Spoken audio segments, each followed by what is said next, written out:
थुने थुन्छ, पक्रे पक्रिन्छ, के गर्छन् त? मार्दिने त होइन होला। मार्छन् भने मारिदिउँ न त।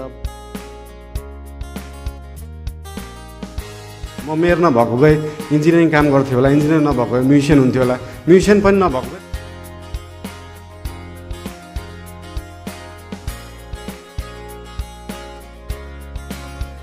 म मेयर नभएको भए इन्जिनियरिङ काम गर्थ्यो होला, इन्जिनियर नभएको भए म्युजिसियन हुन्थ्यो होला, म्युजिसियन पनि नभएको भए सानोदेखि मलाई ट्रक ड्राइभर बन्नु मन थियो। म लास्टमा ट्रक ड्राइभर चाहिँ बन्न सक्छु, त्यो स्किल छ मसँग।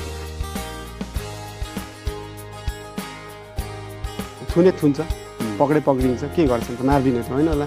मार्छन् भने मारिदिउँ न त। बलात्कारले मार्न सक्दैन, हामीले मारेर के हुन्छ? रोजगारी र आय वृद्धि काठमाडौँको समृद्धि भन्ने हाम्रो गौरवको योजना अन्तर्गत यही आउँदो 2081 सालदेखि 2081 जनालाई चाहिँ रोजगार बनाउने उद्देश्यले सिपमूलक तालिमको आयोजना